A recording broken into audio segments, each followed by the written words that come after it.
বংরাধুনি রান্না করে ফিরে এলাম আরও একটি নতুন পর্বে। গ্রীষ্মকালে আমরা আমের মতো আরও একটি ফল পাই, তাই হলো কালো জাম। কালচে বেগুনি রঙের এই ফলটি খেতে যেমনই সুস্বাদু তেমনই পুষ্টিগুণে ভরা। ছোটদের এটি বেশ পছন্দের ফল। শুধু জাম নয়, জামের বীজ ও জামের পাতারও বিভিন্ন রকম উপকারিতা আছে, এই বিভিন্ন চিকিৎসায় কাজে লাগে। কালো জামের মধ্যে আছে এমন কিছু উপাদান যা ডায়াবেটিস নিয়ন্ত্রণে ভীষণভাবে সাহায্য করে।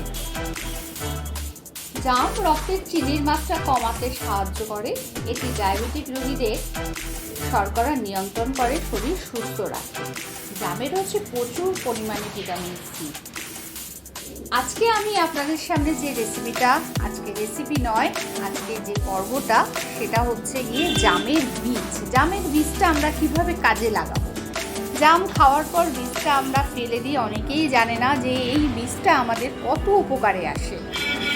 সেটাই আপনাদের সঙ্গে আমি আজকে শেয়ার করব। জামের বীজ, এই যে জামের বীজটা খাওয়ার পর রোদে ধুয়ে নিয়ে রোদে শুকিয়ে আমি এটাকে এইরকম পর্যায়ে যখন আসছে, রোদে শুকোনোর পর এই উপরে হালকা যে খোসাটা রয়েছে সেটাকে আমি যদি আলতো চাপ দিলে এটা আরও একটু শুকোবে, এখনও পুরোপুরি শুকোয়নি। আমি আগে থেকে কিছুটা জামের বীজ শুকনো করে খোসা ছাড়িয়ে রেখেছি। সেগুলো হচ্ছে, দেখুন, ঠিক এইরকম পর্যায়ে আসবে। যখন এরকম পর্যায়ে আসবে এটাকে আমি ডাস্ট করে নিয়ে আমি সংরক্ষণ করে রাখছি। সারা বছর ডায়াবেটিসের পেশেন্ট এই 2 চামচ করে যদি খায় তাহলে ডায়াবেটিস নিয়ন্ত্রণ থাকে। আপনাদের আমি দেখাচ্ছি, এটা ডাস্ট করে পাউডার করে নেব। মিক্সির পাত্রটা নিয়েছি, তার মধ্যে ডায়াবেটিস সংরক্ষণ করে রাখছি। ডায়াবেটিসের চিকিৎসা কাজে লাগে এই জামের বীজটা। আমি সারা বছরের জন্য সংরক্ষণ করে রাখবো। জামের বীজটাকে আমি ডাস্ট করে নিয়ে আসছি। দেখুন, জামের বীজগুলো ডাস্ট করে নিয়েছি। এটাকে সারা বছর যদি 2 চামচ করে প্রত্যেক দিন খাওয়ার আগে খাওয়া হয় তাহলে আপনার রক্তের শর্করার ব্যালেন্স থাকবে, ডায়াবেটিসের মাত্রাও ব্যালেন্স থাকবে। আমি প্রত্যক্ষভাবে উপকৃত, সেই জন্য আপনাদের সঙ্গে এটা আমি শেয়ার করলাম।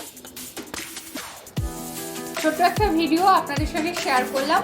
আপনাদের যদি এই ভিডিওটা ভালো লাগে তাহলে আমার ইউটিউব চ্যানেলটি বরাবরের মতো লাইক, শেয়ার, সাবস্ক্রাইব করবেন। পাশে থাকা বেল আইকনটি ক্লিক করে দেবেন যাতে সমস্ত পর্বের নোটিফিকেশন সবার প্রথম পৌঁছে যায় আপনার কাছে। আমি বিশেষ রেসিপি নিয়ে আসি বিভিন্ন রকম, কিন্তু এই গরমকালে, গ্রীষ্মকালে যে ফলগুলো, আম, কাঁঠাল, জাম, লিচু, এই সমস্ত ফলগুলোর উপকারিতা, আর বিশেষ করে ডায়াবেটিস রোগীদের জন্য বলবো এই জামের বীজ ফেলবেন না। এইভাবে যদি আপনারা এই পরিষ্কার একটা সুন্দর জারের মধ্যে রোদে শুকিয়ে নিয়েছি ধুয়ে, সেটার মধ্যে যদি এইভাবে সংরক্ষণ করে রাখেন আর প্রত্যেক দিন খাবার আগে সকালবেলা ঘুম থেকে উঠে 2 চামচ জামের বীজের গুঁড়ো খান, তারপরে যেরকম নর্মাল খাওয়া দাওয়া করেন সেটা যদি খাওয়া দাওয়া করেন তাহলে আপনাদের রক্তের শর্করার মাত্রা নিয়ন্ত্রণ থাকবে। যখন আমরা এই গ্রীষ্মকালে জামটা হাতের কাছে পাচ্ছি, প্রত্যেক দিন যদি 8 থেকে 10টা জাম আমরা খাই তাহলে সেই উপকারিতাগুলো তো আছেই। জামে প্রচুর পরিমাণ ভিটামিন সি থাকে, জামে ক্যালসিয়াম আছে, জামে কোলেস্টেরলের মাত্রা কম থাকে, হৃৎপিণ্ড ভালো রাখে। জামে রয়েছে ভিটামিন সি, যার জন্য দেহের ভিটামিন সি এর ঘাটতি পূরণ করে, হার্ট ভালো রাখে। তাহলে বন্ধুরা, নিশ্চয়ই আমার এই রেসিপিটা আপনাদের ভালো লাগবে, আর ভালো লাগলে আমার ইউটিউব চ্যানেলটি সাবস্ক্রাইব করে দেবেন, পাশে থাকা বেল আইকনটি ক্লিক করে দেবেন যাতে সমস্ত রান্নার নোটিফিকেশন সবার প্রথমে আপনার কাছে পৌঁছে যায়। আজ আমি কোনো রান্নার রেসিপি নিইনি, আজকে যে একটা ভীষণ উপকারিতা আছে এই জামের বীজ, কিভাবে সংরক্ষণ করবেন, জাম খেলে কি উপকার হতে পারে সেই নিয়ে একটু আপনাদের সঙ্গে শেয়ার করলাম। আজ তাহলে এই পর্যন্ত, ফিরে আসছি পরবর্তী পর্বে পরবর্তী সময়। ভালো থাকবেন, আমার সঙ্গে থাকার জন্য ধন্যবাদ।